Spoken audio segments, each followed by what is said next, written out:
Ko stoji iza Kamale Haris? Jer neko stoji. Ne pokrivaju svi mejnstrim mediji brljotine američkog predsedničkog kandidata tek tako. Daću ti najluđi primer. Samo pažljivo poslušaj odgovor Kamale Haris na ovo pitanje, bez obzira što je prilično teško shvatiti šta je htela da kaže. Prime Minister Netanyahu is not listening. Well, Bill, the work that we have done has resulted in a number of movements in that region by Israel that were very much prompted by or a result of many things, including our advocacy for what needs to happen in the region. Ovo je nešto što se u Americi zove word salad, odnosno salata od reči. Sprema se isto kao i svaka salata. Ubaciš gomilu reči i dobro ih promešaš, s tim da kad to uradiš sa rečima, oni gube svako značenje. Ali bez brige, CBS je brže-bolje isekao lupetanje i ubacio koliko-toliko smisleniji odgovor. Prime Minister Netanyahu is not listening. We are not going to stop pursuing what is necessary for the United States to be clear about where we stand on the need for this war to end. Isto pitanje, drugačiji odgovor. Zašto mediji to rade? They've never done that for me. Zaprati, lajkuj, podeli i ostavi komentar ispod kako bi što više ljudi videlo ovaj važan video i obavezno odgledaj do kraja jer tiče se svih nas. Pre nego što odgovorim na pitanje s početka emisije, ukratko bih te upoznao sa likom i delom Kamale Haris, američkog predsedničkog kandidata ispred Demokratske stranke i aktuelnog potpredsednika Amerike. Ona je javnosti postala poznata kao devojka 30 godina starijeg predsednika Skupštine Kalifornije Willija Browna. She was spectacular. Ali ne i omiljena u medijima. Posle se o njoj pričalo kao o devojci TV voditelja Montel Williamsa, ali je dalje bila prilično nepoznata medijima, do mere da je Montel stalno morao novinarima da naglašava kako se ona zove. I to nije fair, odmah da kažem, da se o njoj priča samo kao o nečijoj devojci, umjesto o onome što je radila. Recimo, mediji su mogli da pomenu da je Kamala Haris bila tužilac od početka 1990-ih. I šta ima veze što ju je 1994. tadašnji dečko Willie Brown imenovao za člana uprave Kalifornijske apelacije za osiguranje za nezaposlenost, a posle i Kalifornijske komisije za medicinsku asistenciju. Siguran sam da je bila dobra u svom poslu, zbog čega je 2022. odabrana za okružnog tužioca u San Francisku, a 2011. godine vrhovni tužilac Kalifornije, nakon čega je izabrana za senatora. Kada se kandidovala za kandidata za predsednika Amerike ispred Demokratske stranke, njena koleginica Tulsi Gabbard je o Kamali govorila u superlativima. There are too many examples to cite, but she put over 1,500 people in jail for marijuana violations and then laughed about it when she was asked if she ever smoked marijuana. Ma nemoguće. Da ona šalje ljude u zatvor zbog nečega što je sama radila. Have you ever smoked? I have. Okay. Like And I inhale. I did inhale.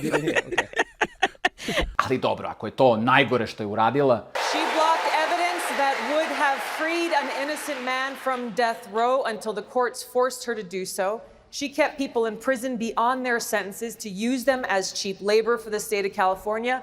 And she fought to keep cash bail system in place that impacts poor people in the worst kind of way. A ubre, ovako nešto bi trebalo da završi njenu političku karijeru. Toliko je bila nepopularna da se povukla pre nego što je glasanje uopšte počelo. Ali Joe Biden je odabrao Kamalu Haris za svog potpredsednika, iako je u tom trenutku bila politički mrtva. Što nije neobično za Bidena, koji se svojevremeno na konferenciji za štampu raspitivao za pokojnu predstavnicu Kongresa, povodom čije smrti je 2 meseca ranije izdao saopštenje. Jackie, are you here? Where's Jackie? I didn't think she was going to be here. Nekad mi bude žao Bidena, a onda se setim koliko je on zlo. Ali ako je Bidenova starost izgovor za takve ispade, koji je Kamalin izgovor? Jer spisak gluposti koje je izgovorila je možda i veći od Bidenovog. Čini mi se da je jednako pogubljena, jedino što to pokušava da maskira tim njenim salatama od reči, odnosno natrpavanjem reči u govoru pokušaju da nas zapravo zbuni. I think it's very important, as you have heard from so many incredible leaders, for us at every moment in time, and certainly this one, to see the moment in time in which we exist and are present, and to be able to contextualize it, to understand where we exist in the history and in the moment as it relates not only to the past but the future. Moramo biti svesni momenta, ovog momenta kad smo ovde, ne samo u ovom momentu, nego i u istoriji, ali i budućnosti. Oduvala je stručnjake kvantne fizike, a to je samo mali deo bisera Kamale Haris. I grew up understanding the children of the community are the children of the community. Who doesn't love a yellow school bus? right? Can you raise your hand if you love a yellow school bus, right? Just, there's something about and most of us, many of us went to school on the yellow school bus, right? Else on the bus, go round and round. I do believe that we should have rightly believed, but we certainly believe that certain issues are just settled. Certain issues are just settled. Clearly we're not. No, that's right, and that's why I do believe that we are living, sadly, in real unsettled times. Talking about the significance of the passage of time, right? The significance of the passage of time. So when you think about it, there is great significance to the passage of time. I don't know what's wrong with you young people. You think you just fell out of a coconut tree? I naravno, tu je njena omiljena rečenica. What can be unburdened by what has been? What can be unburdened by what has been? What can be unburdened by what has been? What can be unburdened by what has been? What can be unburdened by what has been? What can be unburdened by what has been? What can be unburdened by what has been? What can be unburdened by what has been? Mogu bih satima da puštam ovakve klipove, ali ako misliš da nije toliko strašno Kamalino kvazi filozofiranje, njeno nerazumevanje sveta u kojem živi je mnogo korenitije od toga. The United States shares a very important relationship, which is an alliance with the Republic of North Korea. And it is an alliance that is strong and enduring. Amerikance, doduše, više brine ekonomija koja je u rasulu, a Kamala Haris nije navela nikakav koherentan plan kako bi izvukla Ameriku iz ekonomske krize. You are a member of the president's administration. Under a Harris administration, what would the major changes be? Sure. Well, I mean, I'm obviously not Joe Biden.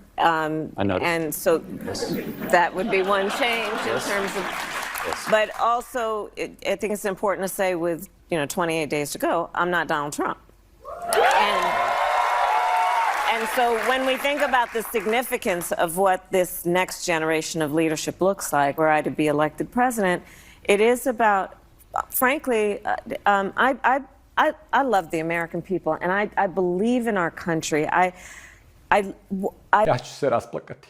Uglavnom, aktuelne administracije tokom reizbora potenciraju šta su sve uradili, da će da nastave sa svim tim. Ali Kamala pokušava da se brendira kao kandidat promena, kao da će ona puno toga da promeni kad dođe na vlast, iako je sada na vlasti i sve te promene bi mogla da implementira sad odmah. Nije kao da će Biden da se buni, on i ne zna da je još uvek predsjednik. She was a major player in everything we've done. Would you have done something differently than President Biden? There is not a thing that comes to mind in terms of, and I've been a part of most of the decisions that have had impact. Ali onda su mediji počeli da je predstavljaju kao osveženje, nekog novog, glancajući Kamalin imidž koliko i njenog odabranog kandidata za potpredsjednika Tim Walza. I've become friends with school shooters. You said that you were in Hong Kong during the Tiananmen Square unrest when you were not. Yeah. Kad vidimo da je Obama izabrao Bidena za potpredsjednika, Biden Kamalu za potpredsjednika, a sada Kamala Walza, deluje da ih biraju po ključu mora da je gluplji od mene. I možda u tome jeste prednost kandidata za vrh američke politike. Da ne misle mnogo svojom glavom. Kamala je u tom smislu savršen kandidat, jer neće biti ni voljna, ni u stanju da stane na put vojno-industrijskom kompleksu i njihovom neodrživom profitiranju na račun američkih poreskih obveznika i krvi stotina hiljada nevinih civila u Ukrajini i na Bliskom istoku. Sva njena spoljno-politička stanovišta su istovetna Bidenovim i nastavit će da skreće pažnju sa suštinskih američkih i svetskih problema daljim nametanjem kulturnog rata i podrivanjem tradicionalnih institucija po svaku cenu, a na račun zdravog razuma. You know, we have to stay woke. Like, everybody needs to be woke. And you can talk about if you're the wokest or woker, but just stay more woke than less woke. Yeah. Iza Kamale Haris stoje oligarsi sa Wall Streeta, uključujući ključne ljude BlackRocka i porodicu Soros. Više od polovine investitora i tehnoloških giganata Silicijumske doline, uključujući Google, Facebook i Amazon, očekuju od nje da ne dira njihove oligopole. Sve što je američki establishment radio do sada, nastavit će da radi na isti način sa Harisovom kao svojim eksponentom i marionetom. Osim ako izgubi.